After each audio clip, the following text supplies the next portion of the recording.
আসসালামু আলাইকুম ওয়া রাহমাতুল্লাহি ওয়া বারাকাতুহু। আপনারা বলেন এই জান্নাতের বাগান আপনাদের বাঁশখালীর খানখানাবাদে হয়েছে, আপনারা খুশি না বেজা? জোরে বলেন খুশি না বেজা? যদি খুশি হন একবার জোরে বলেন আলহামদুলিল্লাহ। আর জোরে কোন আলহামদুলিল্লাহ। খুশি। এটা কিসের বাগান? জান্নাতের বাগান। কয়েকটা কথা বলবেন, উত্তর দিবেন, আলোচনা সুন্দর হবে। এটা কিসের বাগান? জান্নাতের বাগান। সবাই দিবেন কিসের বাগান? জান্নাতের বাগান। এই যে দুরূদ শরীফ পড়লেন, জিকির আজকার করলেন, ভালো লাগছে না? সবার কাছে লাগে নাই? কার কার কাছে লাগছে হাত তুলে দেখা। ভাল লাগছে তো? যাদের কাছে ভাল লাগছে আপনারা সবাই জান্নাতি। আহা, জোরে কয় না সুবহানাল্লাহ। যাদের কাছে লাগছে তারা কিভাবে জান্নাতি? জান্নাতকে তো সহজ নাকি? হ্যাঁ, নবীর আশিক যারা তাদের জন্য জান্নাত একবারে সোজা। একবারে কি সোজা? আমরা সবাই জান্নাতি। হ্যাঁ, আমার নবী বলেছেন কুল্লু উম্মতি ইয়াদখুলুনাল জান্নাতা, সব উম্মত জান্নাতি ইল্লা মান আবা ক্বালা মান আতানি দাখালাল জান্নাতা। যারা আমি নবীর পথ মত ইত্তেবায়ে রাসূল করেছেন তারা জান্নাতি। ওয়া মান আসানি ফাকাদ আবা, যারা এটার বিপরীত ছিল তারা কি? জাহান্নামী। তো আমরা তো নবীর মুহাব্বত নিয়ে জিকির করেছি, দুরূদ পড়েছি, আমরা কি জান্নাতি? আমার নবী বলেছেন আমি নবীর উপর দুরূদ শরীফ পড়বে তারা ঈমানদার হবে, যারা ঈমানদার হবে তারা জান্নাতি হবে, যারা জোরে বলে না সুবহানাল্লাহ। তাহলে আমরা সবাই কি জান্নাতি? বাড়িঘরের মা বোন বলবে হুজুর তাহলে আমরা যদি মাহফিলে যাইতে পারতাম আমরাও তো জান্নাতি হতে পারতাম। ও মা, আপনারা যারা মাহফিল শুনতেছেন এ শামীম রেজা অদম গুনাহগার মানুষ, গুনাহ বেশি, আমার গুনাহ দেখলে আজকের মাহফিল আপনারা আমাকে প্রধান বক্তা করে বসাইতেন না। তবে মা, যারা যারা পর্দার আড়ালে বসে বসে ওয়াজ শুনতেছেন আপনারাও জান্নাতি। যদি আপনাদের অন্তরে মদিনার নবীর মুহাব্বত এশকে রাসূল থাকে আপনারা সবাই জান্নাতি, জান্নাতি, জান্নাতি। সুবহানাল্লাহ। আর জোরে বলেন না সুবহানাল্লাহ। একবার সেই মুহাব্বতের আওয়াজ দিয়ে উচ্চ কণ্ঠে জবান খুলে জোরে পড়ি আলহামদুলিল্লাহ। আলোচনা শুরু করার প্রারম্ভে আমি আপনাদেরকে দুই একটা কথা বলবো। কথাগুলো হচ্ছে, আমি যখন আলোচনা শুরু করি মাঝখান দিয়ে কেউ উঠতে পারে না, আর যদি ওঠে তার পার্শ্ববর্তী মানুষদেরকে শিখিয়ে দেই তারা টান দিয়ে ধরে বসায় ফেলতে। এটা হচ্ছে আমার আলোচনার সর্বপ্রথম একটা শিডিউলের একটা নিয়ম আর কি। দুই নাম্বার, যদি কারো প্রস্রাব পায়খানার সমস্যা থাকে আলোচনার মাঝখান দিয়ে উঠে যাবেন, এখন চলে যান, কারণ আলোচনা বেশিক্ষণ হবে না, অল্প সময় হবে। যতটুক হবে অতটুক বোঝার মতো হবে। প্রথম দিয়ে শুনলেন পরে দিয়ে শুনলেন না, এই আলোচনা শুনেও লাভ হবে না। লাভ হবে না। কথা বলেন, লাভ হবে না। একটা ঘটনা বলি ছোট্ট, হাসবেন তবে ঘটনাটা উপকারী। তাইলে আপনাদের যারা ওঠা বসার সমস্যা আছে তারা ওঠা বসা করবেন না। এক লোক বাড়ি ময়মনসিংহ। কোথায়? উনি গেছেন ডাক্তারের কাছে, ওনার কঠিন রোগ। তো ডাক্তার দেখানোর পরে ডাক্তার বলছে তোমার প্রস্রাব পরীক্ষা করা লাগবে। কি পরীক্ষা? তো সে কি করছে, পলিথিন চিনিনি আপনার? তো পলিথিনের ভিতরে সারা রাত্র পরিমাণ পানি খেয়েছে ইচ্ছা মতো, খাইয়ে ওই পলিথিনের ভিতরে অনেকগুলা প্রস্রাব নিছে। তো প্রস্রাব নিয়ে সকাল সকাল তো আর ডাক্তারের চেম্বার খোলে না, তো সেটার মধ্যে প্রস্রাব করি। এই প্রস্রাবগুলো কোথাও পড়ে যাবে, একটা বলের মধ্যে করি। এই প্রস্রাবগুলো ওই যে পলিথিনের মধ্যে নিই, এটা রাখি দিছে আলমারির ভিতরে। কেন? কোথায় নিয়ে যাবে? ডাক্তারের কাছে নিয়ে যাবে। তো ডাক্তারের কাছে যে নিয়ে যাবে, এই পলিথিন রাখা যাওয়ার পর এবার সে যখন বাইরে গেছে, ডাক্তার আসার সময়ের আগে, সে বাড়িতে আসার আগে তার বউ কি জানে খোলার জন্য ওই আলমারিটা খুলছে। খোলার পরে তার ছোট্ট বাচ্চা এই বলে কি আছে দেখার জন্য এটার টান দিয়ে নামায় ফেলছে।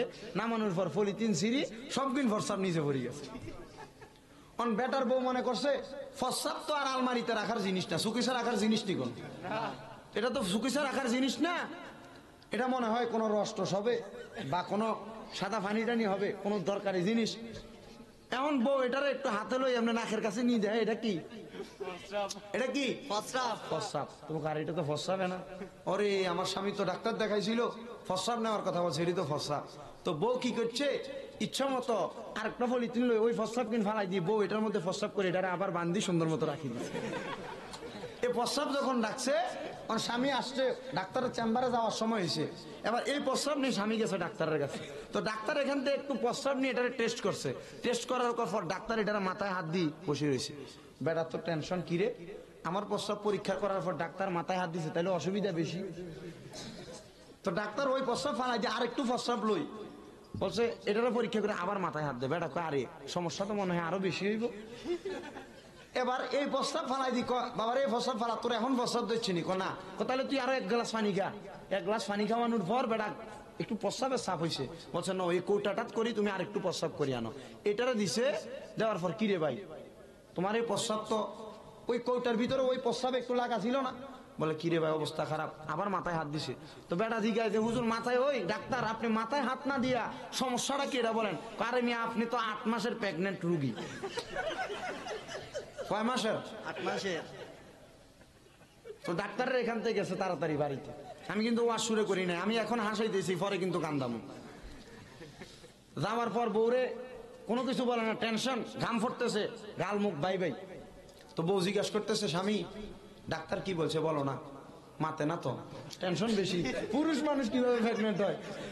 আবার জিজ্ঞেস করে, কিও তুমি বলো কি হয়েছে, তোমার কি হয়েছে? মাতে না, কোনো কথা বলে না। আবার জিজ্ঞেস করছে, মাতে না। এবার পরের বার বারবার জিজ্ঞেস করে ধমক দিয়ে বলে, তুমি জানো ডাক্তার আমারে বলছে আমি নাকি 8 মাসের প্রেগনেন্ট, আমার পেটে নাকি 8 মাসের বাচ্চা।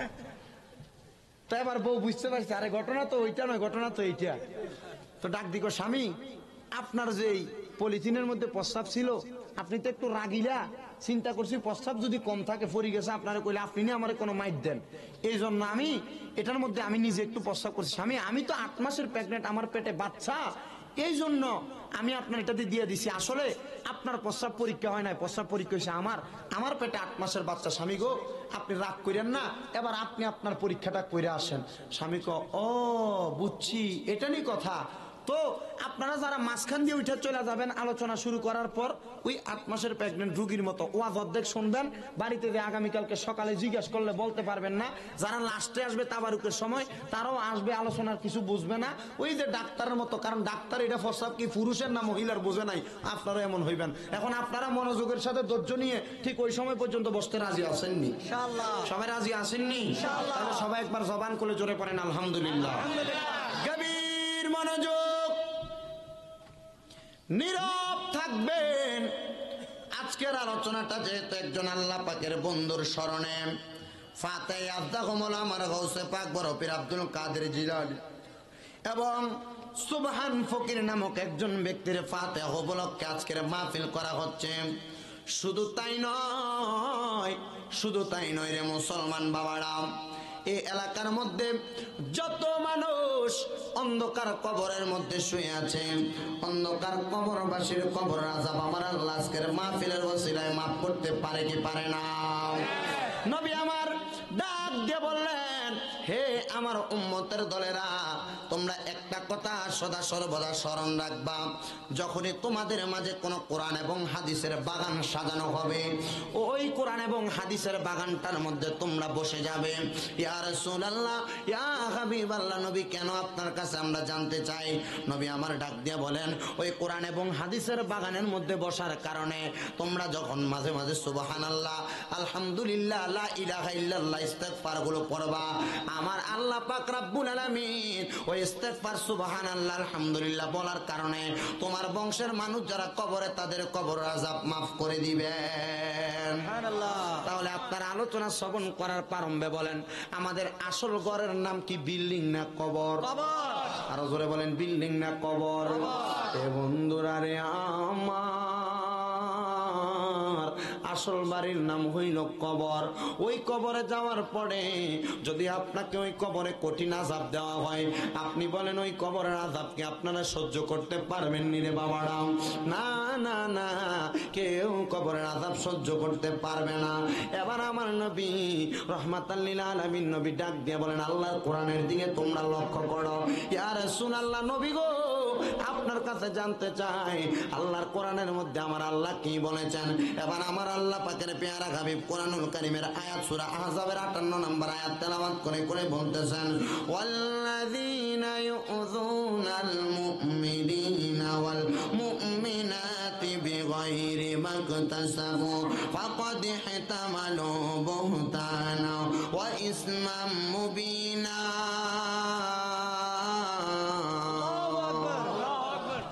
কোরআন তেলাওয়াত করলে শেষ আল্লাহু আকবার বলতে হয়। এটা সুন্নতে রাসূল, সুন্নতে সাহাবা। কেন?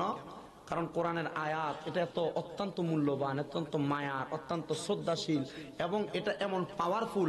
আল্লাহু আকবার বললে ওই পাওয়ারফুল কোরআন তেলাওয়াতটা আপনাদের কলবটাকে নূর দ্বারা ভরপুর করে দেয়।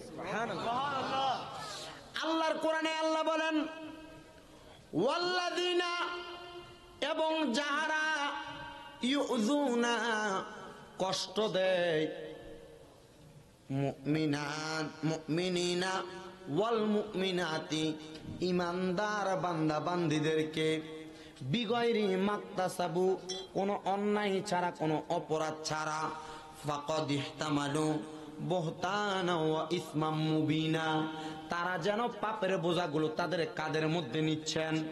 সহজ ভাষায় বুঝবেন, এলাকার মধ্যে যদি কোনো আল্লাহর ওলি থাকেন, পীর মাশায়েখ থাকেন, কোন নরমাল লোক থাকেন, যে মানুষটা আল্লাহ পাকের ইবাদতের মধ্যে বেশি মশগুল, ও বন্ধু, ওই মানুষটাকে যারা কষ্ট দেয়, কোন আল্লাহ পাকের বন্ধুদেরকে নিয়ে যারা বাজে মন্তব্য করে, সমালোচনা করে, মনে রাখবেন গৌসে পাকের ফাতিহার মাস আসলে আমাদের এলাকায় কিছু মানুষ আছে যাদের চুলকানি শুরু হয়ে যায়।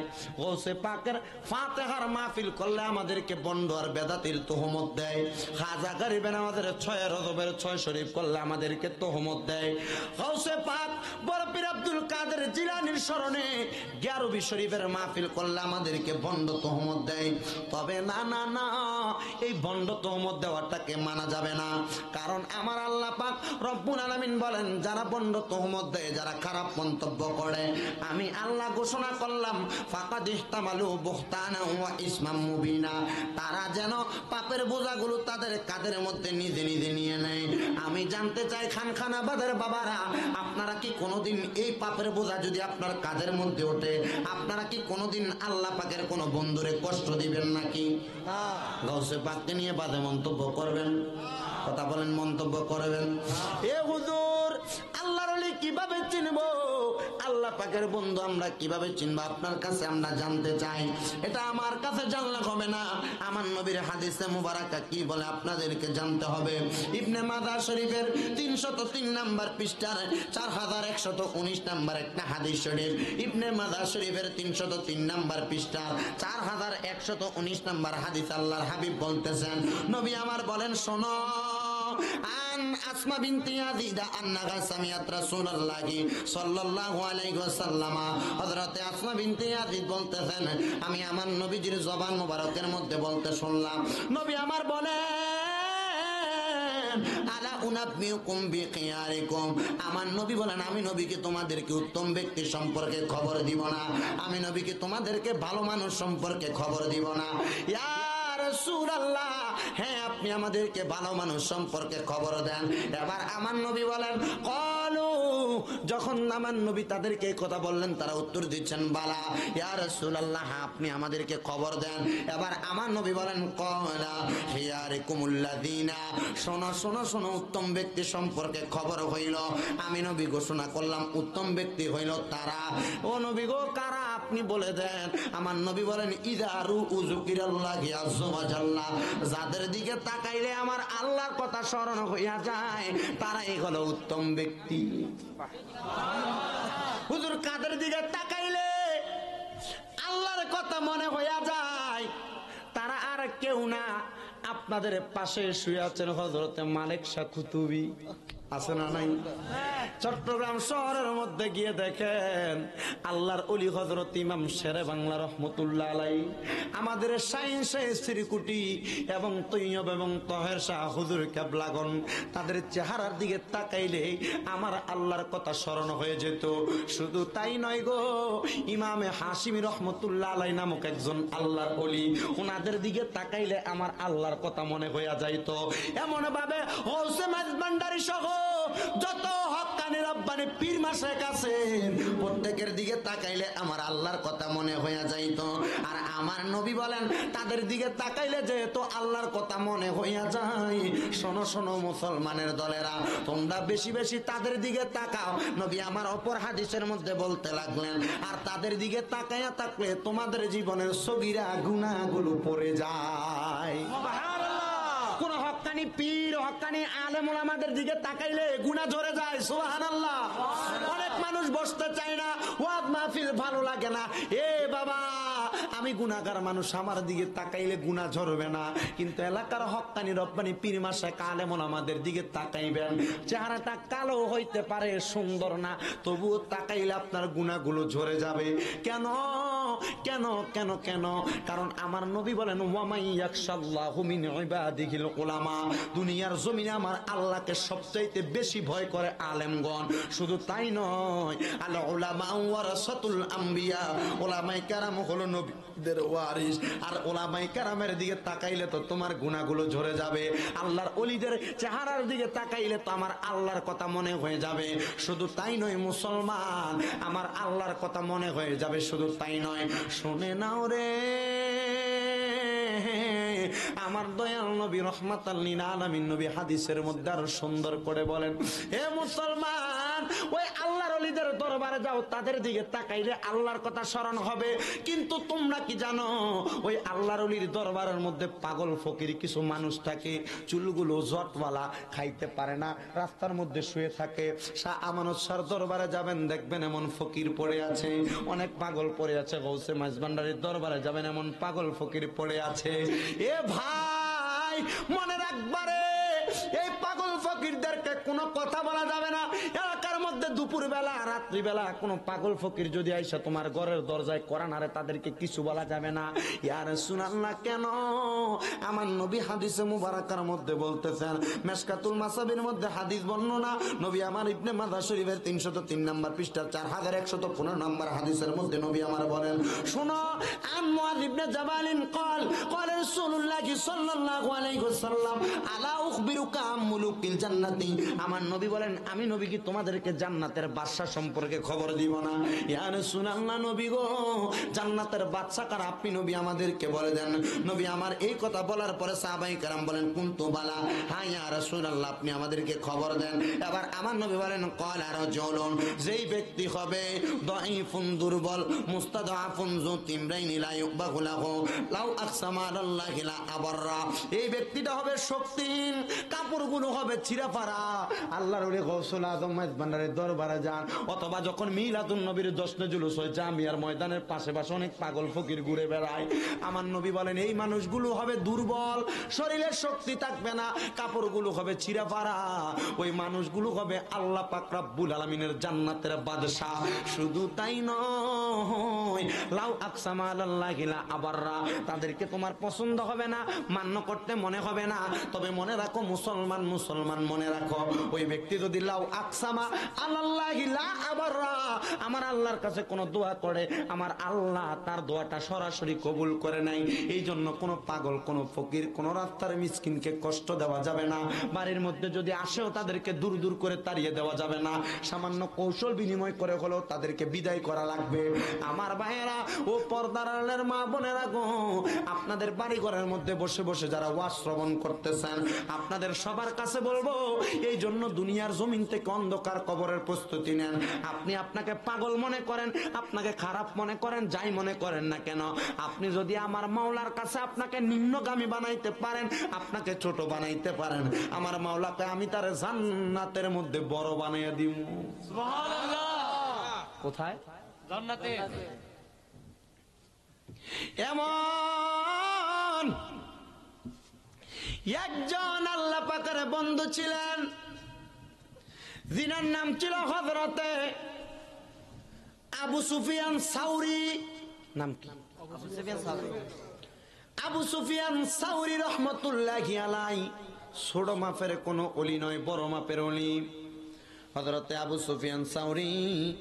উনি একদিন মদিনার রাস্তা দিয়ে হাঁটতেছেন, হাঁটার সময় উনি লক্ষ্য করে দেখলেন রাস্তার মধ্যে আব্দুল্লাহ ইবনে সালাম নামক আরেকজন আল্লাহর ওলি আছেন। দুইজন ওলি, একজনের নাম সুফিয়ান সাউরি, আরেকজনের নাম হইল আব্দুল্লাহ ইবনে সালাম রহমতুল্লাহ আলাই।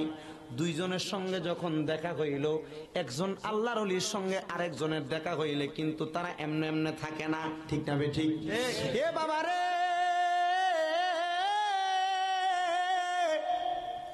হযরতে আবু সুফিয়ান সাউরি আর এবং ওই হযরতে আব্দুল্লাহ ইবনে সালাম যখন একসাথে সাক্ষাৎ হয়ে যায়, ডাক দিয়া বলে, হে আব্দুল্লাহ ইবনে সালাম গো, তুমিও তো আল্লাহ পাকের বন্ধু, আল্লাহকে বড় ভালোবাসো, তুমি কি জান্নাতের আশা করতে পারো? বলে না, আমি জান্নাতের আশা করি না। তুমি আব্দুল্লাহ ইবনে সালাম জান্নাতের আশা করতে পারো না, আমি সুফিয়ান সাউরিও জান্নাতের আশা করতে পারি না। বলে আসো না, আমরা একসাথে কোনো একটা জায়গার মধ্যে বসে আমরা একটু মুতালা করি, কোনো কথাবার্তা বলি, কোরআন হাদিসের আলোচনা আমরা একটু করি। দুইজন আল্লাহর কোরআন এবং রাসূলের হাদিস সম্পর্কে আলোচনা করতেছেন। হঠাৎ এক সময় একটা মহিলা হযরত সুফিয়ান সাউরি এবং আব্দুল্লাহ ইবনে সালামের সম্মুখে আসলেন। ডাক দিয়ে বললেন, মা, ও আমার আম্মা, আপনি কেন আমাদের কাছে চলে আসলেন? আপনি কি জানেন না আমরা পুরুষ মানুষ, আপনি মা আমাদের সামনে আসলে কোনো অসুবিধা হবে কিনা আপনি কি জানেন না? বলে হ্যাঁ জানি। আল্লাহ পাক রব্বুল আলামিন কোরআনুল কারীমের মধ্যে বলেছেন, আইনামা তাকুনু ইউদরিকুমুল মাউত ওয়ালাউ কুনতুম ফি বুরুজিম মুশাইয়াদা, তোমরা তোমাদের মহিলাদেরকে, মা বোনদেরকে জাহিলিয়া যুগের মহিলাদের মতো বের হতে দিবা না। আর যদি দেওয়া হয় ইফতিজিং হবে, ধ্বংস হবে, লীলা হবে, খারাপ কর্মকাণ্ড হবে, এই জন্য তোমরা দিবা না। মাগো মা, আমি আবু সুফিয়ান সাউরির কাছে আপনি কেন আসলেন, আপনার কাছে জানতে চাই।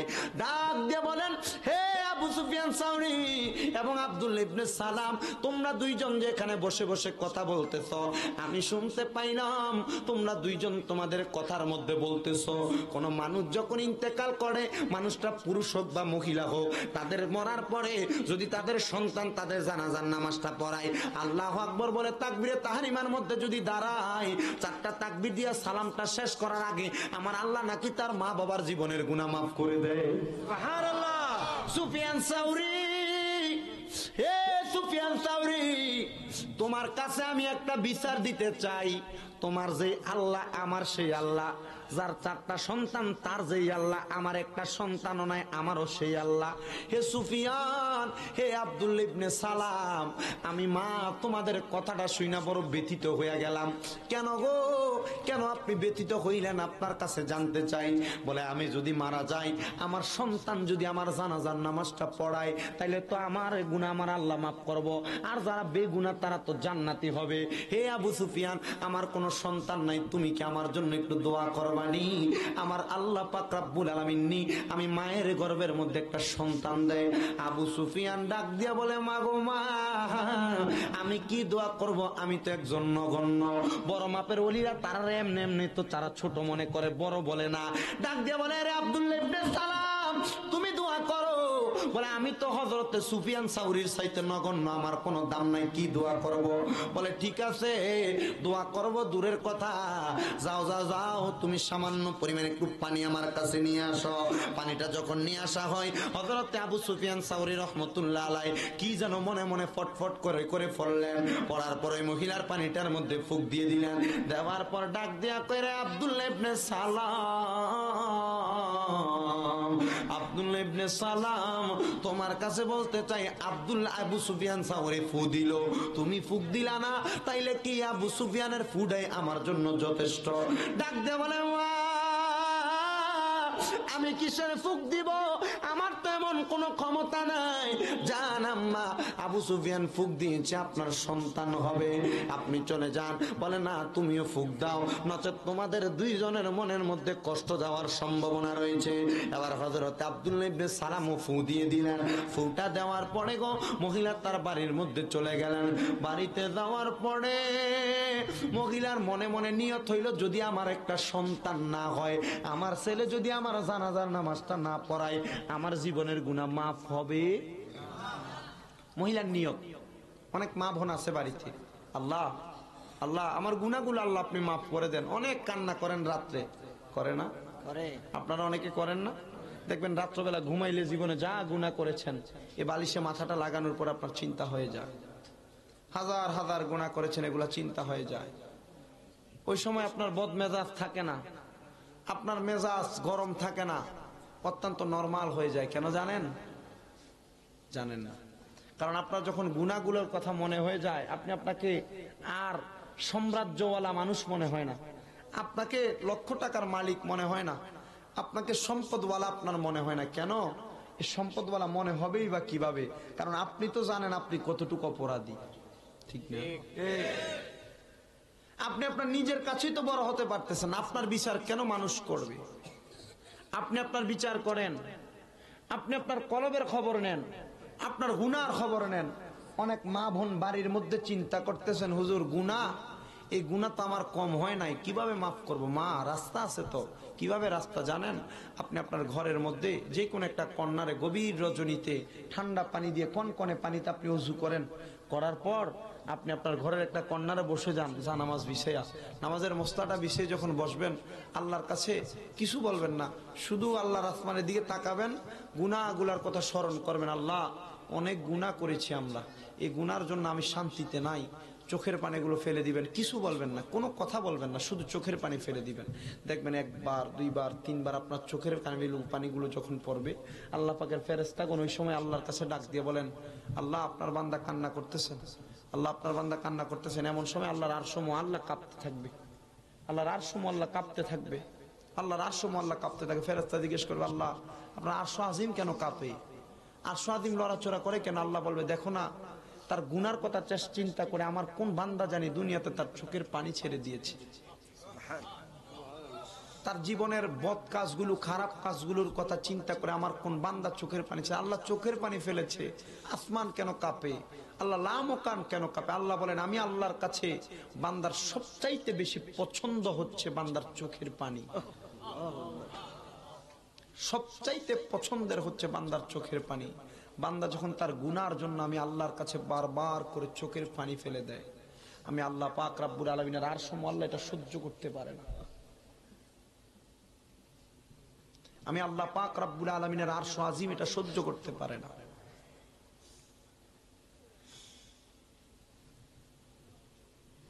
ওই সময় ফেরেশতা আল্লাহকে ডাক দিবেন, আল্লাহ এখন কি করব? আল্লাহ বলেন, আমার বান্দা কি টাকা চায়, পয়সা চায়, ধন চায়, দৌলত, কি চায়? আল্লাহ চোখের পানি ফেলতেছে। আপনি তা বান্দার মনের খবর জানেন, আপনি তো এইটা সম্পর্কে বড় জ্ঞানী। আল্লাহ বলবেন, আমি তো দেখতেছি আমার বান্দার মনটা অন্য কিছু চায় না, সে জীবনে যা গুনাহ করেছে গুনাহগুলো ক্ষমা চায়। আল্লাহ কি করব? আচ্ছা ক্ষমা তো করার মালিক আল্লাহ, ফেরেশতা কেন বলে আল্লাহ কি করব? তো আল্লাহ বলে, যাও না আমার বান্দার গুনাহ মাফ করে দাও। সুবহানাল্লাহ। যাও না আমার বান্দার গুনাহ মাফ করে দাও। সুবহানাল্লাহ।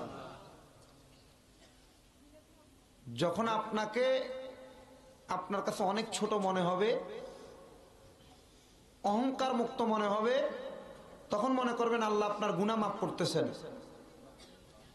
অনেকে অসুস্থ হলে আল্লাহর কাছে বলেন, আল্লাহ কেন রোগ দিলা? অনেকে কঠিন বিপদে পড়লে আল্লাহকে বলেন, আল্লাহ কেন বিপদ দিলা? অনেকের সন্তান অসুস্থ হলে মা বাবা আল্লাহকে বলেন, আল্লাহ তুমি আমারও অসুস্থ করো, আমার ছেলেরে কেন করলা? বলে না? বলে। অনেকে ব্যবসায় বরকত না থাকলে বলে না, ব্যবসার মধ্যে কোনো উন্নতি না হলে বলে না, আল্লাহ কেন এগুলা দিলা? যখন আপনার কঠিন বিপদ আসবে, যখন আপনার পরিবারে কঠিন রোগ বালা মুসিবত লাগবে, যখন আপনার কোনো দিক দিয়ে লস হয়ে গেছে মনে করবেন আল্লাহ আপনাকে পরীক্ষা করতেছে। এই জিনিসটা যদি আপনার এই অন্তরে থাকে, দেখবেন আল্লাহ পাক রব্বুল আলামিন অটোমেটিকলি আপনার এগুলাতে আবার বরকত দিয়ে দিবেন। সুবহানাল্লাহ। মাওলা তোমায় ডাকতে জানি না, বলেন মাওলা তোমায় ডাকতে জানি না, হায়রে ডাকার মতো ডাকলে মাওলা কেমনে শুনে না, বলেন ডাকার মতো ডাকলে মাওলা কেমনে শুনে না, বলেন মাওলা তোমায় ডাকতে জানি না, বলেন মাওলা তোমায় ডাকতে জানি না, হায়রে ডাকার মতো ডাকলে মাওলা কেমনে শুনে না, বলেন ডাকার মতো ডাকলে মাওলা কেমনে শুনে না। এক ডাকিলেন মুসা নবী, তুর পাহাড়ে গেছেন চলি, বলেন এক ডাকিলেন মুসা নবী, আরে তুর পাহাড়ে গেছেন চলি, আরে খুদার নুড়ে পাহাড় জ্বলে, খুদার নুড়ে পাহাড় জ্বলে, মুসা জ্বলে না,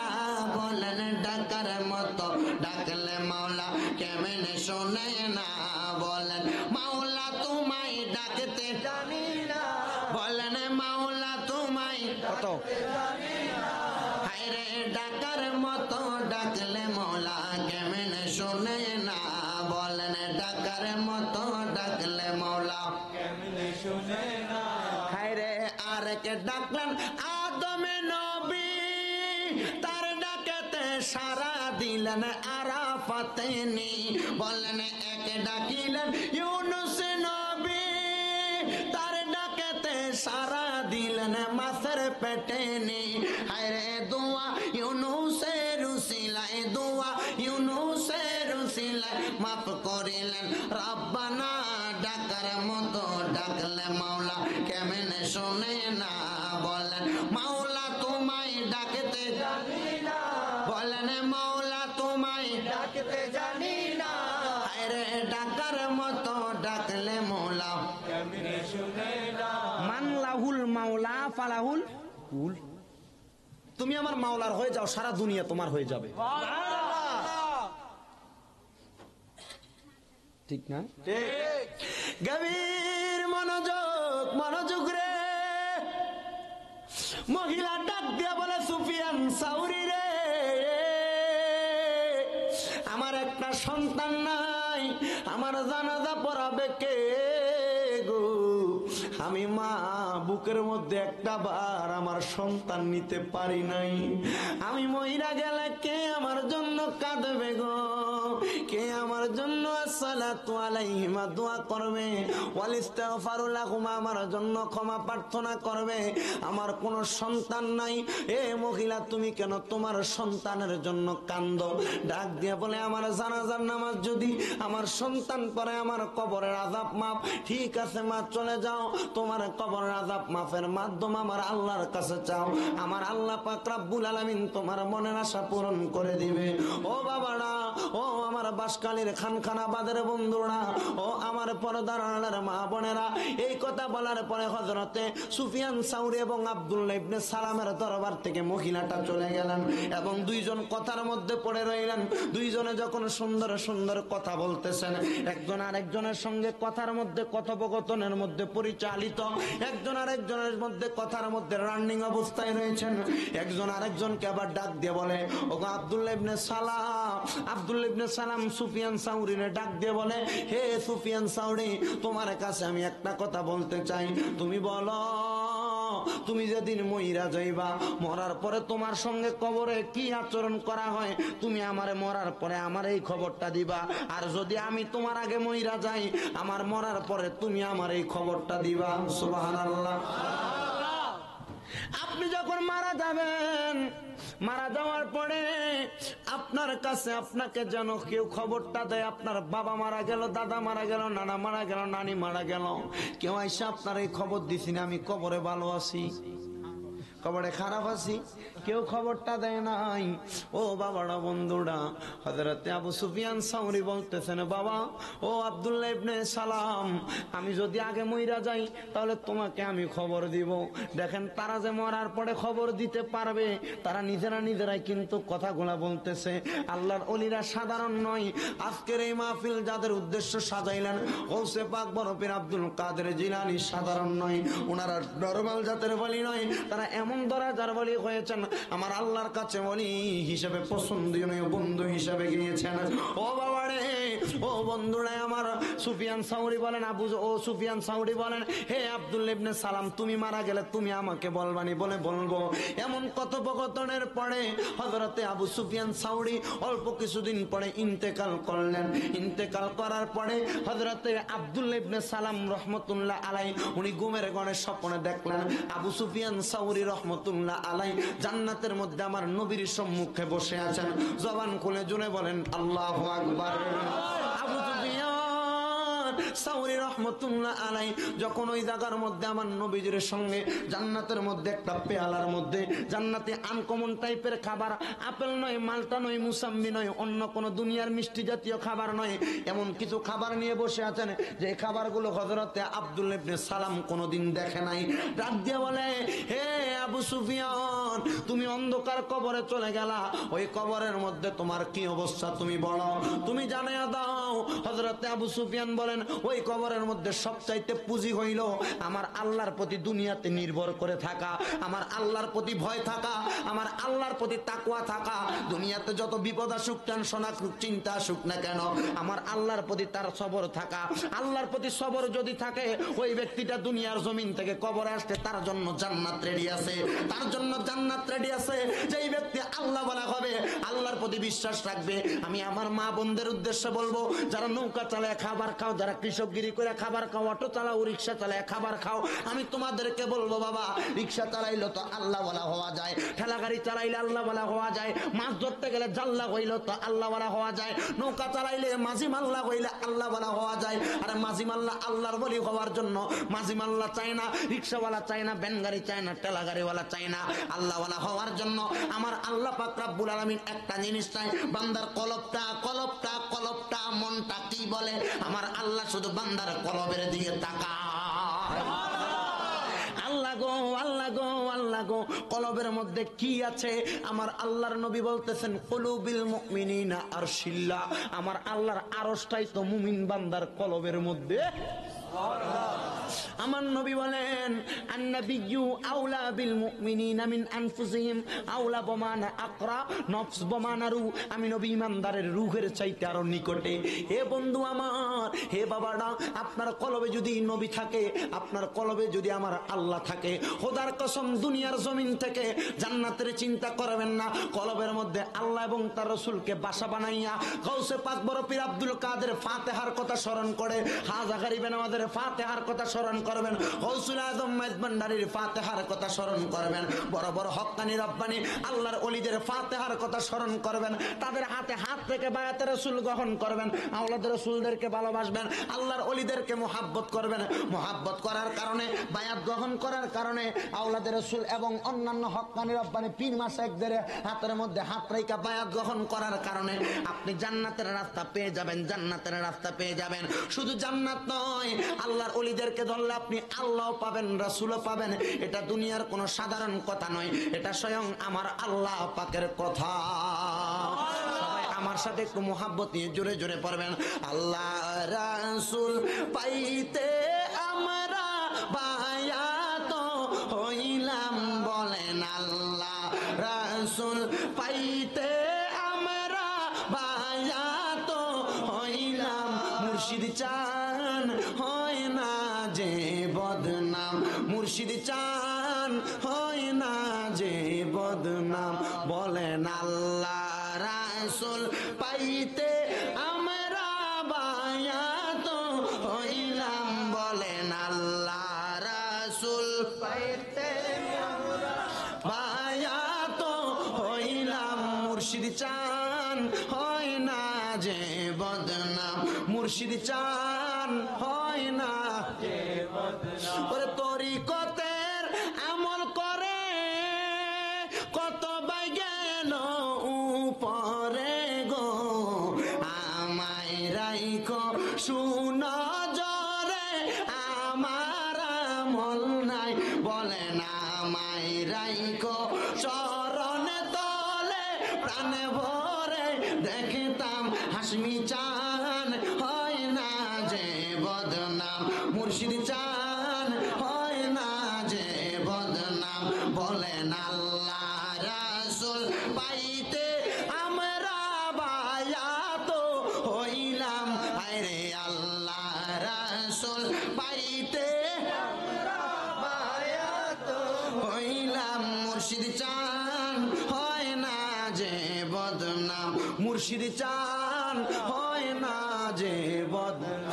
তুমি যেদিন যাবে গো চলে, আমাকে যেও না ফেলে গো। অনেক মানুষ আছেন আওলাদের রাসূলের মুরিদ আছে না নাই? আছে। গৌসুল আজম মাইজ ভান্ডারীর মুরিদ আছে না নাই? ও বন্ধু ইমাম শেরে বাংলার ভক্ত আছে না নাই? আমানত শাহ পাগল আছে না নাই? হযরতে মোহসেন আউলিয়ার প্রেমিক আছে না নাই? শুধু আল্লাহর ওলির কাছে যাইয়া বলবা, আমরা গুনাহগার, আমরা বদকার, আমরা সিয়াকার, আমাদের গুনার অভাব নাই। ও আমানত শাহ, ও ইমাম শেরে বাংলা, ও হযরতে বদর শাহ, ও মোহসেন আউলিয়া, ও গৌসুল আজম মাইজ ভান্ডারী, ও আওলাদের রাসূল শাহিন শাহ সিরকুটি, ও হযরতে হাশিমি হুজুর কেবলা, ও হক্কানি রব্বানি পীর মাশায়েখ, আমার কোনো আমল নাই, আমার কোনো সওয়াব নাই, আপনি যেদিন চলে যাবেন আপনার সঙ্গী করে আমাকে আপনি নিয়ে যাবেন। কেন? কারণ আল্লাহর যত ওলি হবেন সবাই তো আল্লাহর জান্নাত পাবেন।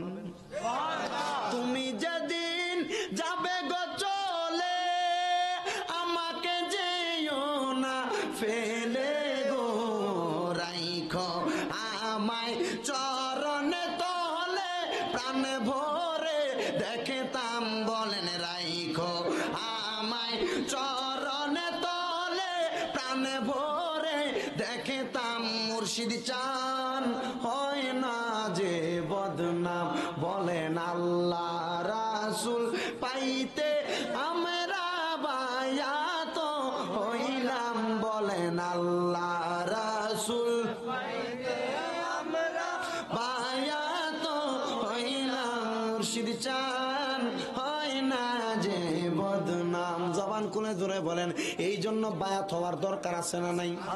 পীরের হাতে বায়াত হইছেন কারা কারা একটু দেখি। বায়াত হইছে না মুড়ি ধর নাই কোথাও? কারা কারা হয়েছেন একটু হাত তুলে দেখেন না। অনেকে তো হয়েছে, কিন্তু বেশিরভাগ এখনো কোনো হক্কানি রব্বানি পীরের হাতে হাত থেকে বায়াত গ্রহণ করে নাই। আর তরিকত গ্রহণ করার দরকার আছে, আছে না? ওই যে সুফিয়ান সাউরি ফানির মধ্যে কি করছে? ফানির মধ্যে ফুট ভুলি গেছেন আপনার। ফানিতে কি করছে? বলছে কি যাও, কি হবে? সন্তান কেন? জানাজা পড়াবে। দেখছো নি? একটু কথা বলেন। সন্তান কেন? জানাজা পড়াবার জন্য। আহা, গভীর মনোযোগ।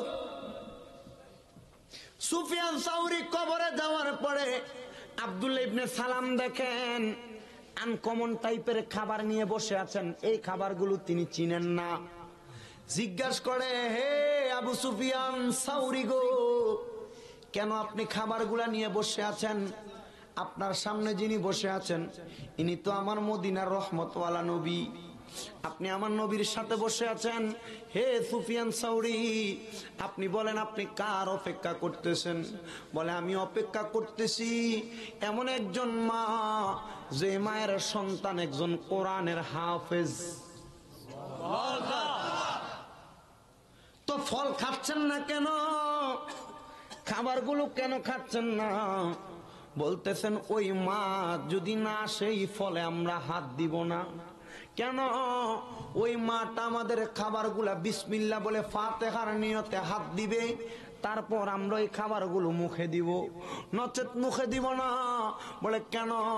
বলে ওই মহিলার জন্য আমার আল্লাহ এই খাবার নির্ধারণ করে আমাদের সামনে দিয়ে দিয়েছে। আরো জবান খুলে বলেন না সুবহানাল্লাহ। এই কথা বলার পরে জিজ্ঞাসা করেছিলেন আপনার সঙ্গে কবরে কেমন আচরণ? বলে আমার কবরের মধ্যে ভালো আচরণ। সব কাজের মধ্যে বিশ্বাস রাখতে হবে কার উপরে? আল্লাহর। আরো জোরে কার উপরে? এ বাবারা, এ বন্ধুরা, এ নবীর পাগলের দল, এবার একটু লক্ষ্য করে দেখবেন, আমার কথাটা ফলো করবেন। মহিলা পানির মধ্যে ফুক দিয়া নিয়ে গেছিল সুফিয়ান সাউরির ইন্তেকালের আগে। ওই মহিলাটার ইন্তেকালের আগে যখন ওই সুফিয়ান সাউরি ইন্তেকালের আগে পানি নিয়ে গেছে, সুফিয়ান সাউরি ইন্তেকাল করেছে, বয়স হয়ে গেছে ওই মহিলার দুনিয়ার জমিনের মধ্যে থাকা অবস্থায় 11 বছর। 11 বছর হওয়ার পরে ওই মহিলাটার বাড়ির মধ্যে খবর নিতে গেছেন মহিলাটা কি জীবিত না মৃত। মহিলার বাড়ির মধ্যে যখন গেছে রে বন্ধুরা, যা দেখতেছেন ওই বাড়ির মধ্যে একটা মরা লাশ। ওই মরা লাশটা আর কেউ না, একজন মহিলা মাইয়াত অন্ধকার কবরে যাওয়ার জন্য প্রস্তুত। তার জানাজার নামাজ পড়ানো হবে। জানাজার নামাজ পড়ানোর আগে ওই মহিলার সন্তানটা লাশের সামনে দাঁড়ায় বলতেছেন, হে এলাকাবাসী, হে জগৎবাসী, তোমাদের কাছে আমি একটা কথা বলে দিয়ে যাই। আমার আম্মা জান গতকালকে গভীর রজনীতে তাহাজ্জুদের নামাজের সিজদার মধ্যে মারা গেছে। আমি এটা কোনোদিন জাহির করতাম না, শুধু তোমাদেরকে বলি এই জন্য। আমি আমার মার মরণটা দেখছি নামাজের সিজদার মধ্যে।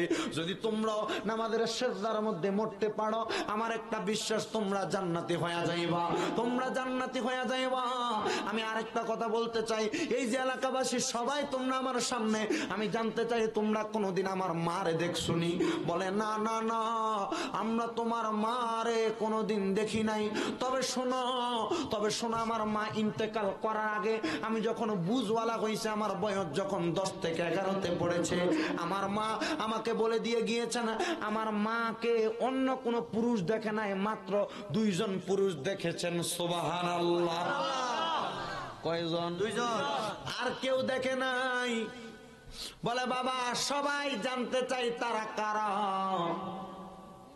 আল্লাহর ওলি আব্দুল্লাহ ইবনে সালামের মনে জানা হয়ে গেছে, এর এই মহিলাটা অন্য কোন পুরুষের সামনে যায় নাই। এই মহিলাটা, আমরা 2 জনে তো ছিলাম, সুফিয়ান সাউরি এবং আমি আব্দুল্লাহ ইবনে সালাম। মনে হয় এই মহিলাটা আমরার কথাই বলে দিয়ে গেছেন।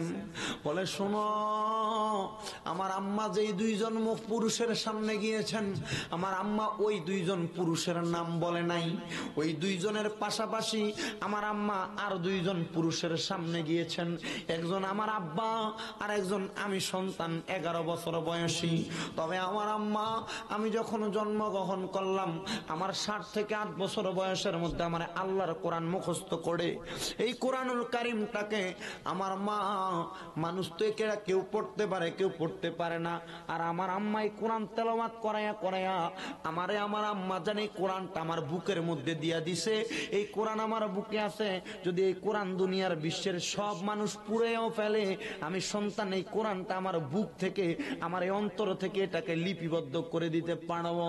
আমার মা আমারে এই কোরআনটা বুকের মধ্যে নিয়া, আমার মা শুধু আমাকে বলেছে এই কোরআনটা আমি বুকের মধ্যে ধারণ করেছি, আর আমার মা যদি মারা যায়, আমি যেন আমার মার পক্ষ থেকে ক্ষমা চাই, যে এই 2 জন পুরুষ আমার মাকে দেখেছে, তারা যেন আমার মাকে মাফ করে দেয়।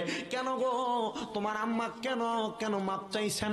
আল্লাহর কোরআনের এত মর্যাদা, আল্লাহর কোরআনের এত সম্মান, তুমি সন্তান তো আলেম হয়েছ, তুমি জানাজা পড়াইলে তো তোমার আম্মার জীবনের গুনাহ মাফ। তোমার আম্মা কেন কেন কেন এই ক্ষমাটা চাইছেন?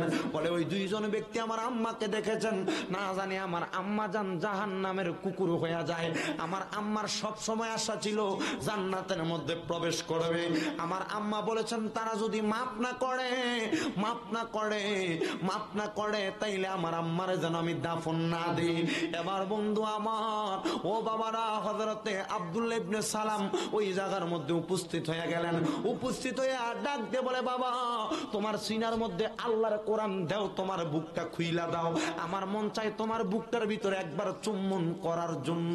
সুবহানাল্লাহ। 11 বছরের ছেলের কলবের মধ্যে আল্লাহর কোরআন। এবার ছেলেটা বুকটা খুইলা দিয়া কই, কে আপনি? আমার কলবে চুমা দিতে চান? এবার কলবের মধ্যে একটা চুম্বন করে বলে, তোমার মাকে দেয় যেই 2 জন পুরুষ দেখেছে, আমি হইলাম তাদের মধ্য থেকে একজন। আপনার নাম কি? বলে আমার নাম হইল হযরতে আব্দুল্লাহ ইবনে সালাম। আরেকজন কোথায়? উনি কি মাফ করবেন না? আপনি বলেন, আপনি কি আমার আম্মারে মাফ করছেন কিনা? বলে বাবা তোমার কলবে যেই কোরআনটা কলবে নিয়া তোমার মা তোমার 7-8 বছরে কোরআন শিখাইছে। আমি বললাম তুমি তোমার মায়ের লাশটা নিয়া মাপ চাইতেছ, আমি তোমার মার এমনি রাখতে পারি না, আমি মাপ করে দিলাম। তবে হুজুর আরেকজন কোথায়? জানলাম আবু সুফিয়ান সাউরি। বলে আবু সুফিয়ান সাউরি তো নাই। বলে কোথায়? বলে উনি তো জান্নাতের মধ্যে যাইয়া তোমার আম্মার জন্য অপেক্ষা করতেছে। হে বন্ধুরা, এই আল্লাহর কোরআনের এত মর্যাদা, এত সম্মান, এত ইজ্জত, এই কোরআনটা যারা বুকে ধারণ করেছে, এই কোরআন যারা মুখস্থ করেছে, এই কোরআন যারা তেলাওয়াত করেছে, আপনারা যারা আপনাদের সন্তানদেরকে এখনো কোরআনওয়ালা বানাইতে পারেন না, আপনাদের সন্তানের কলবে কোরআন ঢুকাইতে পারেন না, আপনাদের সন্তানগুলাকে কোরআন শিক্ষা দিচ্ছেন না, সন্তানের কামাই খাবেন, সন্তানের রুজি রোজগার খাবেন মনে করে কাজকর্মের মধ্যে দিয়ে দিচ্ছেন, আল্লাহর কসম আপনি কি চিন্তা করেন না আপনার সন্তানটা আপনার জানাজার নামাজ পড়াবে? আপনাদের দোয়ার বরকতে এই গুনাহগার শামীম দাদার কুমিল্লা শহরের মধ্যে 2টা মহিলা মাদ্রাসা, 5টা পুরুষ মাদ্রাসা সহ 7টা মাদ্রাসা হয়েছে। এই মাদ্রাসাগুলোর মধ্যে যখনই যাই বাবা কলিজাটা ঠান্ডা হয়ে যায়। গত কিছুদিন আগে আমার তাহফিজুল কোরআন ইন্টারন্যাশনাল হিফজ মাদ্রাসার একটা ছাত্র আমার মসজিদের সামনে জুমা পড়তে যাইয়া জুমার নামাজ পড়ে চলে গেছে। আসরের সময় দেখে আবার আমার মসজিদের সামনে দাঁড়ায় রয়েছে। জিজ্ঞাসা করলাম বাবা কেন দাঁড়াইছো? চোখের পানিগুলা ছেড়ে দিয়া পাগুলার মধ্যে ধরে সালাম করে আর বলে, হুজুর আমার লাগা দোয়া করবেন, আমি কোরআনে হাফেজ হইতাম, শুধু মনের আশা। আমার মা শুধু বাড়ির মধ্যে গেলে আমারে কয় আমি যেন আপনার মতো একটা হুজুর হই। আমি চিন্তা করে আমার মতন নয়, আমি আল্লাহর কাছে দোয়া করি আমার প্রত্যেকটা ছাত্রকে যেন আমার আল্লাহ পাক রব্বুল আলামিন বড় বড় হক্কানি রব্বানি আলেম বানায়। এবার চিন্তা করেন, এই সন্তান যদি আল্লাহর কোরআন মুখস্থ করে, আপনি মায়ের জানাজা পড়ায়, আপনি বাবার জানাজা পড়ায়, আপনি বাবার গুনাহ আল্লাহ দুনিয়াতে থাকতেই তো মাফ করে দিবেন। কবরে যাইলে আপনার গুনাহ নাই, হিসাব নাই, আপনার কবরে আপনি বেগুনাহ মাসুম হিসাবে জান্নাতি হয়ে যাবেন। হযরতে আব্দুল্লাহ ইবনে সালাম ডাক দিয়ে বলেন, আবু সুফিয়ান সাউরি জান্নাতের মধ্যে তোমার আম্মার জন্য অপেক্ষা করে।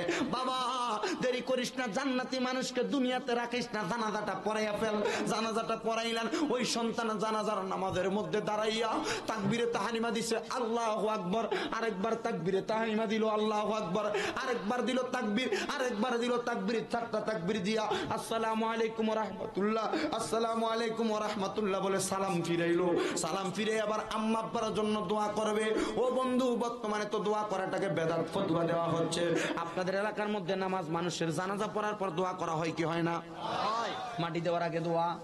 নবী আমার বলেন, আন আবি হুরায়রা রাদিয়াল্লাহু তাআলা আনহু قال قال رسول الله সাল্লাল্লাহু আলাইহি সাল্লাম ইযা যুকিরাল্লাহি আজ, আমার নবী বলতেছেন শোনো, ইযা সাল্লাইতুম আলাল মাইয়িতি ফাখলিসু লাহুদ দুআ। আমার দয়াল নবী বলেন, যখন তোমরা মৃত ব্যক্তির জানাজার নামাজ আদায় করবে, অতঃপর তোমরা তার জন্য দোয়া করো। দোয়া, এ বন্ধু, ওই ছেলেটা দোয়া যখন করার কথা নবীর হাদিস থেকে পাইলেন, আম্মার জন্য দোয়া করে অন্ধকার কবরে দিছে, তবু ছেলেটা কান্দে, হুজুর সুফিয়ান সাউরি দুনিয়াতে নাই, আমার মা কি কবরে জান্নাতি না জাহান্নামী? বলে, তোমার মা জান্নাতি? না না না, আমার মা জান্নাতি না জাহান্নামী নিজের চোখে না দেখা পর্যন্ত আমি বিশ্বাস করব না। যখন এই কথা বলল, কান্না করতে করতে আব্দুল্লাহ ইবনে সালামের বুকের মধ্যে ছেলেটা ঘুমাইছে। ওই ছেলের কলবে তো আল্লাহ পাকের কোরআনের নূর প্রজ্বলিত হয়ে আছে। ছেলেটা স্বপ্নের মধ্যে হঠাৎ করে দেখতেছেন তার মা, আমার নবী এক পাশে, তার মা এক পাশে, আরেক পাশে আবু সুফিয়ান সাউরি জান্নাতের খাবার খায়। নারে তাকবীর, নারে রিসালাত, নারে গাউসিয়া, আহলে সুন্নাত ওয়াল জামাত, হায়াতুন নবী জিন্দাবাদ, জিন্দা নবী জিন্দাবাদ, কারি শামীম নাজাল কাদেরী জিন্দাবাদ। তাহলে বলেন বাবা, সন্তান কোরআনের হাফেজ আলেম সন্তান, মায়ের জানাজা পড়াইছেন, বাবার জানাজা পড়াইছেন, স্বপ্ন দেখে মা কি জান্নাতি না জাহান্নামী? জান্নাতি। আমি বলবো রে খানখানাবাদের মা, ও আম্মুজি, হে আমার মুরব্বী বাবারা, হে আমার যুবক ভাইয়েরা, আপনাদের কদমে আমি হাত দিয়ে বলে যাই, পারেন যদি আপনার কদম আমার সামনে দেন, শামীম রাজার জিব্বা দিয়ে কদম পরিষ্কার করে দিব। শুধু একটা কাজ করবেন, মরার আগে আপনার সন্তানটারে কমসে কম আল্লাহর কোরআনটা শিক্ষা গ্রহণ করাইবেন। আপনার সন্তানটাকে ইসলাম ওয়ালা বানাইবেন। মোটামুটি কোন রকম মরার পর যেন আপনার কবরের সামনে দাঁড়ায় দাঁড়ায় ফাতিহা দিতে পারে, সেই দোয়াটা করবেন। এ ভাই, ফাতিহা করতে হলে যে তাবারুক করতে হবে এমন নয়। আপনার সন্তান টাকা পয়সা দম দৌলত নাই, কোনো ইনকাম নাই, আপনি নৌকা চালায় সন্তান মানুষ করেছেন, কামাই রুজি করতে পারে নাই, বেশি টাকা ইনকাম করতে পারেন নাই, আপনার সন্তানকে আপনি শুধু আল্লাহর কোরআন শিখে গেছেন। টাকাও কবরে যাবে না, পয়সা কবরে যাবে না, ধন কবরে যাবে না, দৌলত কবরে যাবে না। আপনার সন্তান আপনার জন্য দোয়া করলে যখন দুনিয়াতে বলবে, রব্বির হামহুমা কামা রব্বায়ানি সগীরা ওয়া কুর রব্বির হামহুমা কামা রব্বায়ানি সগীরা। আমার নবী বলেন, কোন মা যদি মারা যায়, কোন বাবা যদি মারা যায়, আম্মা আব্বার ইন্তেকালের পরে যদি কোন সন্তান তার চোখের মণিকোঠার মধ্যে মাসির মাথা যত ছোট, ওই মাসির মাথা পরিমাণ পানি এনে কান্না করে দেয়, ওই পানিটা মাটিতে পড়ার আগে আমার আল্লাহ তার মা বাবার গুনাহ মাফ করে দেয়। সাহাবায়ে কেরাম একরাম কান্দে, ডাক দিয়ে বলে ইয়া রাসূলুল্লাহ, ওই মানুষের গুনাহ না মাফ করা হয়েছে কি জান্নাতি না জাহান্নামী? নবী জানতে চাই। আমার নবী বলেন যার গুনাহ মাফ করে দেওয়া হয় ওই মা বাবা জান্নাতি হয়ে যায়। ইয়া রাসূলুল্লাহ, আমার মা বাপ জান্নাতি হয়ে যায়। আমার কাছে কোনো টাকা ছিল না, পয়সা ছিল না, আমার আম্মা আব্বার খেদমত করতাম, আমার কোনো পয়সা নাই, দম নাই, দৌলত নাই, আমি আমার আম্মা আব্বার খেদমত দুনিয়াতে করতে পারি নাই। হুজুর, আমার আম্মা আব্বার খেদমত যদি করতাম, আমার নবী হাদিসের মধ্যে বলেন আন আব্দুল্লাহ ইবনে আমর রাদিয়াল্লাহু তাআলা আনহু قال قال رسول الله صلى الله عليه وسلم رضا ربي في رضا الوالد, মা বাবার সন্তুষ্টিতে আমার আল্লাহ সন্তুষ্ট হয়ে যায়। সাখাতুর রব্বি ফি সাখাতিল ওয়ালিদি, মা বাবার অসন্তুষ্টিতে আমার আল্লাহ অসন্তুষ্ট হয়ে যায়। হুজুর, আমার টাকা নাই, পয়সা নাই, ধন নাই, দৌলত নাই, আমি আমার মা বাবার জন্য কোনো কিছু করতে পারি নাই। আমার মা এখন কবরে, আমি কি করব? আমার কি আমার আম্মা আব্বার জন্য কোনো কিছু করার আছে নাকি? এ বাবা রে, আম্মা আব্বার জন্য ফাতিহা যারা করো, আম্মা আব্বার জন্য যারা দোয়া করো, আমি শুধু তোমাদেরকে বলবো, তোমার বাবা ঈদের দিন নিজের ছিঁড়া লুঙ্গিটা পরতেন, আধোয়া লুঙ্গি পরতেন, ময়লা লুঙ্গি পরে ঈদগাহের মাঠে যাইতেন, কিন্তু তুমি সন্তানের জন্য একটা দামি কাপড় দিতেন। তোমার মা নিজের পানের টাকাগুলো রেখে দিতেন। তোমার মা ঈদের দিন একটা নতুন জামা কাপড় পরতো না, জামা কাপড়ের টাকাগুলা দিয়া তুমি সন্তানের পড়ালেখার খরচ চালাইছে, তুমি সন্তানকে ব্যবসার কাজে সহযোগিতা করেছে। তোমার মারে তুমি দামি একটা কাপড় পরাইতে পারো নাই। তোমার আম্মা এখন অন্ধকার কবরে চলে গেছে, এখন তুমি হাজার হাজার টাকা কামাই করো, আব্বার একটা 500 টাকা দিয়া লুঙ্গি পরানোর মতো ক্ষমতা তোমার নাই। আমারে 300 টাকার একটা কাপড় পরাইবা এমন ক্ষমতা তোমার নাই। আমার নবী বলেন শোনো, ক্ষমতা যদি তোমার না থাকে, আম্মার কবরের পাশে যাও, আব্বার কবরের পাশে যাও, ওয়াসসালাতু আলাইহিমা, আম্মা আব্বার জন্য দোয়া করো, ওয়াল ইস্তিগফারু লাহুমা, এবং তুমি তোমার আম্মা আব্বার জন্য ক্ষমা প্রার্থনা করো। এবং আমার নবী বলেন ওয়াসিলাতুর রাহমিল্লাতি লা তুসালু ইল্লা বিহিমা, এবং তোমার আম্মা আব্বার আত্মীয় স্বজন যারা আছে তাদের খবর নাও। আমার নবী বলেন ওয়া ইকরামুস সাদিকিহিমা, মায়ের বয়সী বাবার বয়সী যেই মুরব্বীরা আছে তোমরা তাদেরকে সম্মান করো, তোমার আম্মা আব্বা কবরে তাদের রুহের মধ্যে সম্মান যাবে। আল্লাহর কসম, আজকের এই খানকানাবাদের মাহফিলে যারা বসলা, অনেক যুবকের মা নাই, অনেক মুরব্বীর বাবা নাই, বাড়িতে যাইবেন আম্মা আব্বার চেহারা দেখবেন না। খোদার কসম বন্ধু, নবী আমার বলেছেন যেই সন্তানের মা বাপ বেঁচে আছে তার মক্কা মদিনা ঘরের মধ্যে আছে। আমার নবী বলেন ওই আম্মা আব্বার কদমের তলে যেই ব্যক্তি দুনিয়াতে স্থান করতে পেরেছে ওই ব্যক্তি কবর হাসর মিদানে ফুলসেরাতে জায়গা পাইবা। অনেক সন্তান আছে আম্মা আব্বারে কষ্ট দিছ, হে যুবক ভাই তোর কদমে আমার হাত দে, তোর কদম আমার সামনে দে, আমি আমার জিহ্বা দিয়া তোর কদম পরিষ্কার করে দিমু। এখান থেকে যাইবি, তোর বাপ মা যদি বাড়ির থাকে আব্বা আম্মার পাগুলার বুকের মধ্যে লইবি, ডাক দিয়ে কইবি মা আমি বড় অন্যায় করছি, গুনাহ করছি বাবা, আমি আপনার সঙ্গে বড় অন্যায় করছি, আমারে মাফ কইরা দেন। অনেকে কান্তাছে, চিন্তা করতাছে হুজুর আম্মা নাই আব্বা নাই, কার কদম দিয়ে আমার বুকে নিতাম।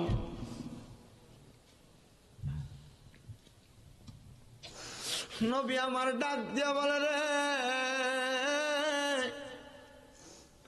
মা বাপ নাই অসুবিধা নাই, খুদার জান্নাত হারায়া ফেলছো, মা বাপ হারায়া মা বাবার কবরের সামনে যাইবা, মাথাটা তো পশ্চিম দিকে ফিরে দিছি, উত্তর দিকে মাথা, দক্ষিণ দিকে পাগুলা, মার মাথাটা যেই দিকে ফিরানো ঠিক ওই দিকে ফিরা থাকবা। মার মাথাটার কাছে দিয়া যাইয়া আল্লাহর কাছে দুইটা ফোঁটা চোখের পানি ফালাইয়া কানবা, রব্বির হামহুমা কামা রব্বায়ানি সগীরা ওয়া কুর রব্বির হামহুমা কামা রব্বায়ানি সগীরা। চোখের পানি মাটিতে পড়ার আগে আল্লাহ তোমার মা বাবার কবরের আযাব মাফ করে দিবে। ওরে মা যার বেঁচে নাই তার মতো দুঃখী নাই, মা যার বেঁচে নাই তার মতো দুঃখী নাই, খালা ফুফু মায়ের মতো না মাগো, জান্নাতের চাবি আমার মা, জান্নাতের চাবি আমার মা মাগো, জান্নাতের চাবি আমার মা। ওরে বাবা তুমি কেমন আছো, মা তুমি কেমন আছো, অন্ধকার কবরে তোমরার জন্য কান্দে অন্তর দু চোখের পানি জড়ে। বাবা তুমি কেমন আছো, মা তুমি কেমন আছো, অন্ধকার কবরে তোমার জন্য কান্দে অন্তর দু চোখের পানি জড়ে, তোমার জন্য কান্দে অন্তর দু চোখের পানি জড়ে। ছোট্ট কালের কথা পরে যখন মনে বসে বসে কান্দি মাগো পানি দুই নয়নে, বসে বসে কান্দি মাগো পানি দুই নয়নে। আমার কষ্ট বুঝার মতো কেউ নাই সংসারে, তোমার জন্য কান্দে অন্তরে দু চোখের পানি জড়ে। বাবা তুমি কেমন আছো, বাবা তুমি কেমন আছো, অন্ধকার কবরে তোমার জন্য কান্দে অন্তরে দু চোখের পানি জড়ে, তোমার জন্য কান্দে অন্তর দু চোখের পানি। কত কষ্ট করলা বাবা সন্তানের লাগিয়া, রোদে পুরে পুরে তোমার শরীর শেষ করিলা, রোদে পুড়ে পুড়ে তোমার শরীর শেষ করিলা। এখন আর তো দেখি না গো তোমার মতন কেউ, তোমার মতো তোমার জন্য কান্দে অন্তরে দু চোখের পানি জড়ে, তোমার জন্য কান্দে অন্তর দু চোখের পানি জড়ে। মা তুমি আমার আগে যেও না গোমরে যুবক।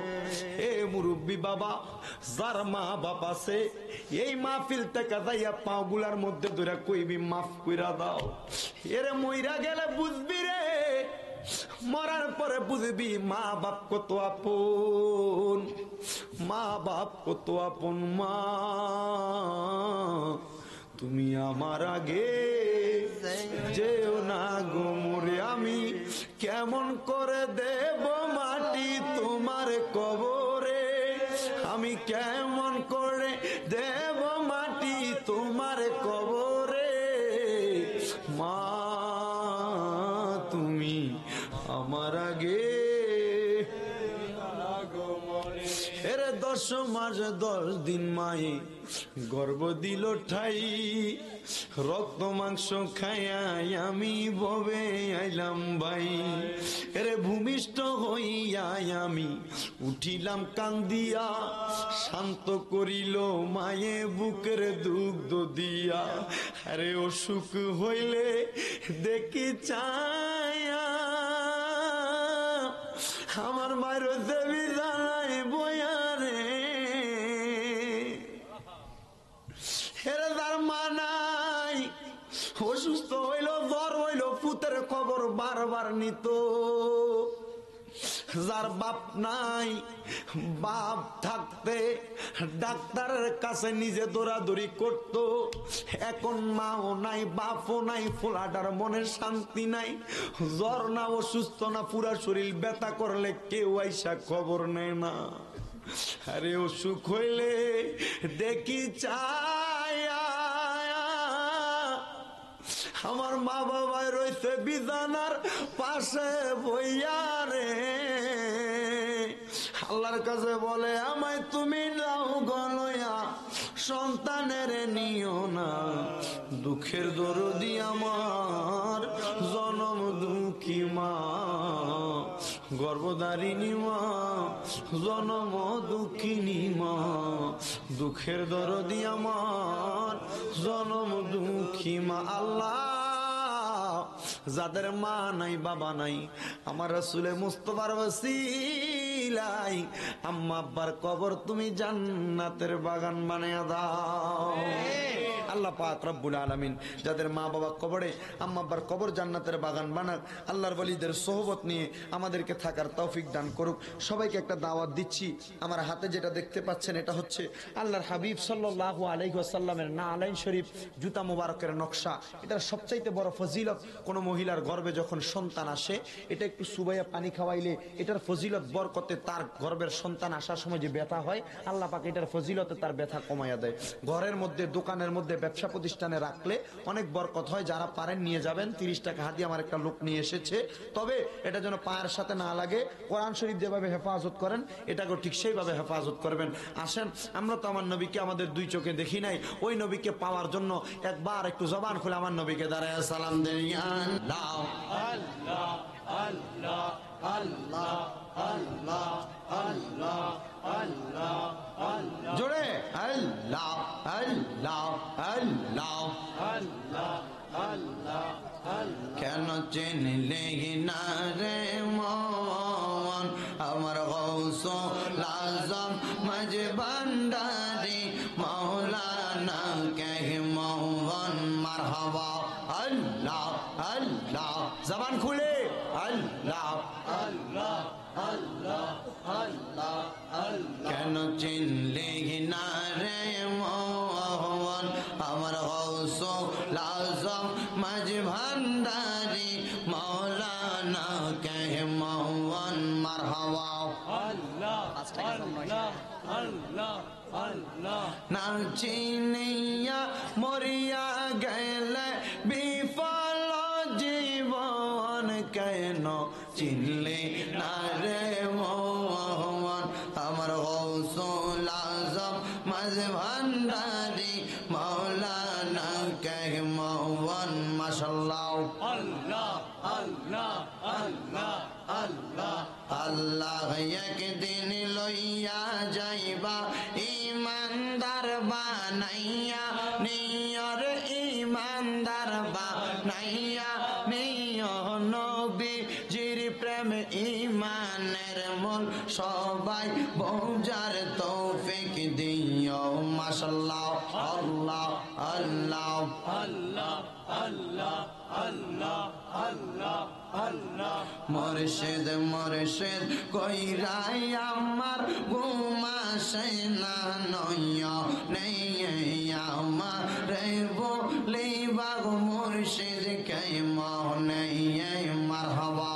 আল্লাহ, জবান খুলে আল্লাহকে ডাকেন আল্লাহ আল্লাহ আল্লাহ আল্লাহ।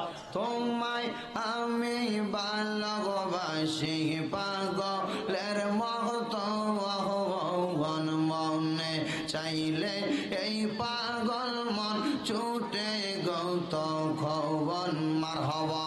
আল্লাহ আল্লাহ এলাকার লোক যেই যাব বলবো না তোমায় জীবনে, আমারে বলিবা মুর্শিদ কে মনে মারহাবা।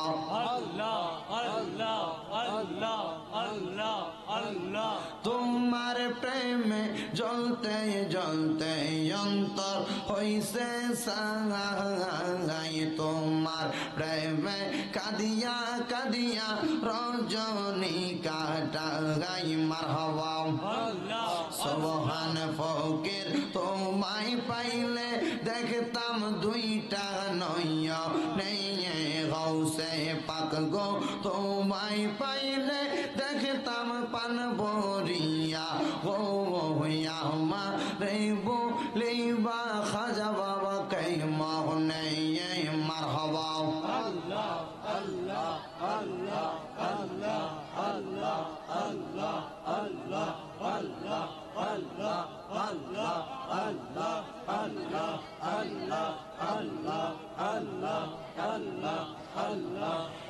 লা ইলাহা ইল্লাল্লাহু মুহাম্মাদুর রাসূলুল্লাহ সাল্লাল্লাহু আলাইহি ওয়াসাল্লাম। জোরে পড়েন আলহামদুলিল্লাহ। আলহামদুলিল্লাহ।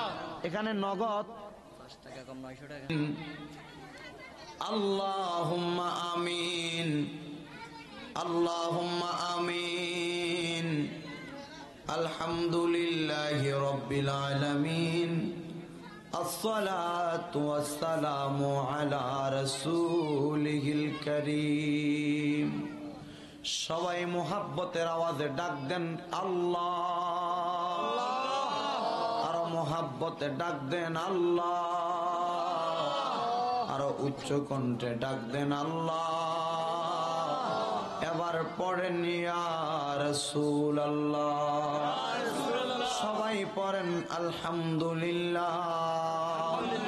আস্তাগফিরুল্লাহ রাব্বি মিন কুল্লি জামবি ওয়া আতুবু ইলাইহি লা হাওলা ওয়ালা কুওয়াতা ইল্লা বিল্লাহিল আলিয়্যিল আযীম।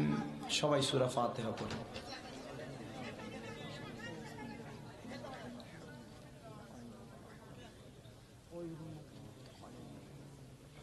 গুনার বোঝা মাথায় লইয়া ডাকতেছি,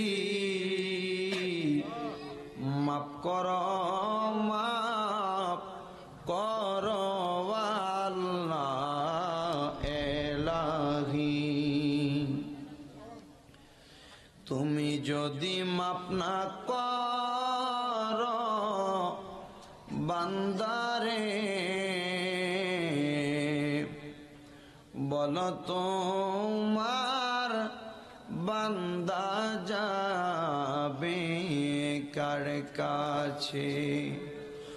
আদর করিয়া মানুষ আল্লাহ বানাইয়া, কেমনে দিবা জাহান্নামে ফালাইয়া। মাবুদ ও দয়াল আল্লাহ, মায়ার নজর করে তাকিয়ে দেখেন আল্লাহ।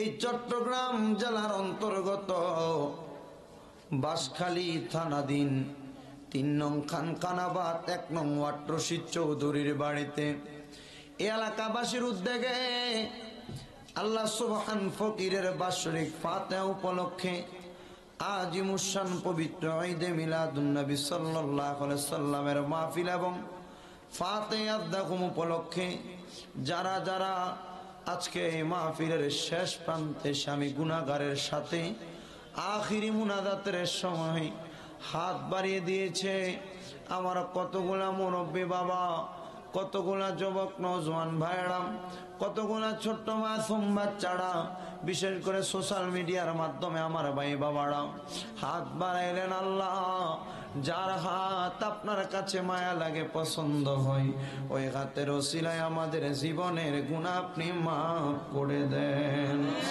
ওই আমার আল্লাহ, আমরার জীবনের গুনাহ তুমি ক্ষমা করছনি। আমরার আম্মায় আব্বার কবরের আযাব বন্ধ হইছে নি, দাদা দাদিরে ক্ষমা করছনি।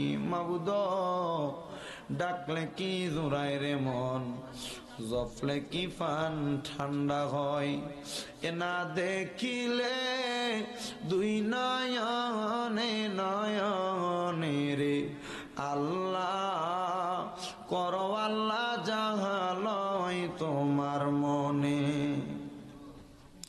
আল্লাহ, আজকের মুনাজাতে কে জানি হাত বাড়াইছে বাবা নাই, কে জানি হাত বাড়াইছে গো মা নাই, তাদের আম্মা আব্বার কবর জান্নাতের বাগান বানায়া দাও। ইয়াসেন আল্লাহ যারার মা বাপ মাফ করিয়া দেন না গো আল্লাহ কবরে রাজা আকাশেতে চন্দ্র সূর্য হাল্লায় উঠে বারে বার কবর দেশে যারা গেছেন ফিরিল না আর আল্লাহ আল্লাহ কে জানে মা বাবা হারাই এতিমরে আল্লাহ তাদের আম্মা আব্বার কবর জান্নাতের বাগান বানিয়ে দাও আল্লাহ আজকের মাহফিলে যেই মা বোনেরা যেই ভাই বাবারা আম্মা আব্বা হারাই এতিম আল্লাহ তাদের আম্মা আব্বারে তুমি মাফ করে দাও ও আল্লাহ আমার সরল ইউনিয়নের গৌসিয়া হাশমি কমিটির সভাপতি আমার ভাই শফিকুল ইসলাম আম্মা আব্বার রুহের মাগফিরাত কামনা করে কিছু হাদিয়া দিয়ে দোয়া চেয়েছেন আল্লাহ ভাইয়ের আম্মা আব্বার কবর তুমি জান্নাতের বাগান বানিয়ে দাও আল্লাহ যারা বেঁচে আছে হায়াতে তয়্যিবা নসিব করো আল্লাহ আমার শফিক ভাইয়ের আব্বা আম্মারে তুমি কবুল আর মঞ্জুর করে নাও পর্দার আড়ালে অনেক মা বোনেরা হাত বানাইছেন আমার মা বোনদেরকে তুমি কবুল আর মঞ্জুর করে নাও আল্লাহ বিশেষ করে এই বাঁশখালীর জমিনে কামাল ভাইয়ের নেতৃত্বে সাকিবের নেতৃত্বে যেই ভাইয়েরা কষ্ট করে এসেছেন